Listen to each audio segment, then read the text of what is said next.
Në bulevardin Dëshmorët e Kombit ka nisur dita e 30 e protestës qytetare në të cilën kërkohet largimi i kryeministrit të Shqipërisë dhe kabinetit qeveritar dhe një sër kërkesash të tjera në atë që është quajtur një protestë qytetare, ndërsa në datën 4 korrik është paralajmëruar një tjetër protestë mbar kombëtare si ajo e datës 21 qershor. Gjitha këto zhvillime do të kem kënaqësinë që në vazhdim të diskutoj me zotin Edmond Spaho, ish deputet dhe ish nënkryetari i Partisë Demokratike. Zoti Spaho, përshëndetje, kënaqësi që po ritakohemi së bashku.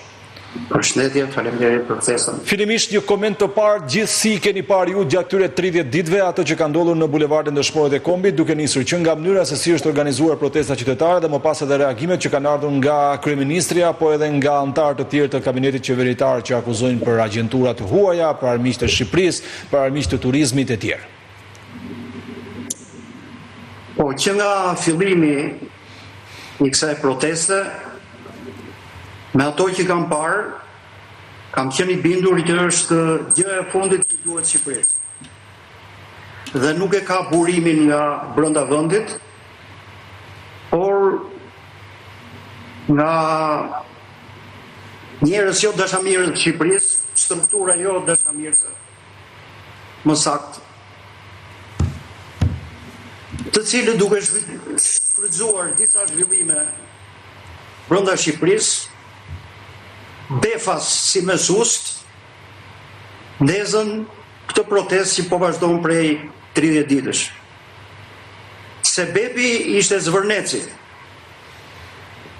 një kaos krejt e pakuptimt, pasi në të gjithë vendet, përfshirë këto që janë rrotullnesh edhe konkurrent në turizëm, ndërtohen rezorte të tilla në zonat mbrojtura. Fare mirë.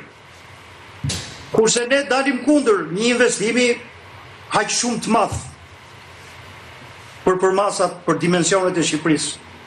Ne themi jo, duam ta ruajmë Shqipërinë si rezervat kafshë shtegra, ndërkohë që gjithë kombet e tjera e fusin rrugën e zhvillimit.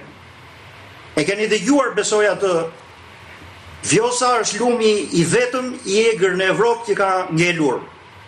Po ata të tjerët ku shkuan, çfarë u bën ata? Apo i futën zhvillim ata dhe ne vazhdojmë t'i mbajmë kështu. Dhe në pas protesta filloi të nxjerrë kërkesa politike, që sfundi kanë çuar në dorëheqjen e kryeministrit, dorëheqjen e parlamentit, dorëheqjen shkrirjen e disa institucioneve të tjera, dhe ta marrë në dorë një asamble, njëherë thonë me 300 petrita, njëherë me 500 petrita, të cilët do drejtojnë vendin për një vit derisa të caktohen zgjedhjet e parakohshme. E të ndryshohen kodi zgjedhore, kushtetuta, ku do dijon. Pra ta bëjmë çorap nga e para edhe një sistemin politik, jo se nuk ka nevojë për përmirësime, ka nevojë shumë për përmirësime, por me atë metodën që çdo gjë ta fillojmë nga e para, ne shqiptarët kemi vuajtur historikisht me modelin e Kalas Rozafës që ndërtohet ditën e prish natën. Kështu që pas këtyre kërkesave politike natyrisht lind pyetja, ore kush jeni ju që i bëni këto? Kë përfaqësoni? Çfarë tagri keni? Se që të bësh këtë lloj përmbysje, do i konsensus të madh politik në vend, midis gjithë spektrit politik, midis gjithë partive. Këta cilët janë, këta janë anonim, këta zjerin kokën. Këta kanë frikë. Dhe në fund fare zbulohet që aty kemi të përzierë neomarksist, islamist nga Irani, njerëz që vinë nuk e di se pse nga Prishtina, nga Tetova, ke OJQ mjedisi, cilët jetojnë vetëm me fondet që marrin nga ambasadat për mjedisin. Ke Sorosian, LGBT, përfshirë pastaj stafin politik që janë karrige thyrjet e Partisë Socialiste ndër vite. Ish ministra, ish zëvendësministra, ish deputet, ish kryetar bashkisë. Zoti Spaho, pse nisi pikërisht tani protesta nëse ju thoni ka një dorë të huaj mbrapa që nisi për një arsye të pakuptim siç është Zverneci. Kur Edi Rama ka 13 vite në pushtet dhe këto agjentura ose këtë që ju thoni mund të kishin qenë të interesuar të largonin edhe më parë. Pse gjetën pikërisht këtë moment? Po. Edhe unë po ju përgjigjem që përse nuk e rrëzuar një vit përpara? por mori 84 vota. Unë e lidhë me çështjen e integrimit evropian. Shqipëria në momentet kyçe historike të saj ka bërë zgjedhjet më të gabuara. Që në fillim të shekullit kaluar, kur u rendit me perandorinë osmane, kundër gjithë forcave europiane që deshin ta shkatronin, dhe e ndam ne, nuk në ndam të huajt, e ndam Shqipërinë në 4 pjesë sepse humbëm luftën. Dhe kur humb luftën ka humbur territori Gjermania, jo më Shqipëria. E kështu ne tani jemi përballë momentit më decisiv për të realizuar ëndrrën tonë historike, objektivin tonë historik, të hyjmë në Bashkimin Evropian. Kemi 1 vit e gjysmë kohë përpara për të mbyllur kapitullin. Nëse ne do të hyjmë në historinë e qeverive të përkohshme, edhe asambleve me 300 petrita, gjithë ky 1 vit e gjysmë do iki me destabilitet politik. Në qartë. Zoti Spaho. Nuk të pranon Bashkimi Evropian, nuk të mbyll kapitujt, nuk të pranon në 2030 nëse vendi kalon trazira politike. Zoti Spaho, a e pranoni perceptimin tim si gazetar nëse them që duket pak e çuditshme që këto deklarata në raport me protestën janë të ngjashme të një ish-nënkryetarit Partisë Demokratike që për 13 vite ka qenë kundër Ramës me arsye që jep kryeministri Edi Rama për protestën? Unë vazhdoj që mbetem gjitha atyre që kam thënë për Edi Ramën në të gjitha vitet e karrierës sime politike. Nuk i heq presjen. Dhe në postimin që kam bërë, e kam shprehur mjaft qartë që i ke bërë dëmet më dha vendit. Duhet kishe ikur me kohë. Por, duke u ndodhur para këtij momenti historik, për çfarë do lloj arsye janë përmbushur ato kriteret, janë përmbushur kriteret, është avantazhi gjeostrategjik, a nuk është? Unë mendoj që ne duhet fokusohemi te kjo çështje, tek integrimi europian, dhe të kishte impakt të gjerë politik për të ruajtur stabilitetin dhe për të punuar për reformat. Në të kundërt ne shkojmë 180 gradë pas dhe përpiqemi ta krijojmë vetë destabilitetin politik. Sigurisht edhe me nxitjen e të tjerëve. Zoti Spaho, a jeni dakord? Kjo është arsyeja që mendoj që më mirë të vazhdojmë kështu deri në 2027, të mbyllim kapitujt dhe pastaj t'i drejtohemi kutive zgjedhore që janë në 2029. Zoti Spaho, a jeni dakord me thirrjet e protestuesve që përveç kryeministrit Rama thonë se edhe Berisha duhet të shkojë në burg? Të gjithë duhet ikin. Nuk po them në burg, se në burg shkohet kur ke bërë vepra penale. Dhe këtë nuk e caktoj unë, as protesta. Këtë e caktojnë organet ligjvënëse. Prokuroria, SPAK-u, gjykatat, e tjera. Por kjo klasë politike ka mbyllur misionin. Më keq nga të gjitha është Partia Demokratike, e cila është një partie falimentuar. E pa aftë nxjerrë njerëz në rrugë, sepse këto problemet e shqiptarëve ekzistojnë, unë nuk po i mohoj, varfrin, emigrimin, problemet me arsimin, me shëndetësinë. Por është e pa aftë, sepse nuk prek dot njerëzin atë nervin e qytetarëve, sepse është në bashkëpunim me majorancën, për të ruajtur ato pak privilegje që kanë si deputeta asaj force. A keni patur ju, zoti Spaho, ndonjë ftesë për të bashkëpunuar me qeverinë socialiste siç kanë bërë ish kolegë tuaj? As kam pasur dhe flinje rehat nga kjo anë, as kam pasur, as do kem, sepse më njohin shumë mirë dhe asnjëherë nuk do t'i shërbej Partisë Socialiste dhe Edi Ramës. Dhe i ftoj të flenë të qetë të tëra të llapaqen të Facebookut që hedhin shashkat tilla. A keni patur kontakte nga deputet Partisë Demokratike, zoti Spaho? Unë kam dalë në pension dhe kam mbyllur karrierën time politike. Tani shikoj dhe komentoj ashtu si më thot bindja dhe formimi im. A keni patur kontakte nga kolegët Partisë Demokratike pas këtyre deklaratave që ju keni bërë gjatë ditëve të fundit? Ma asnjë lloj kontakti, sepse për të tilla çështje edhe ata që mund t'i kesh më miqt, mund të shkojnë për kokë turku.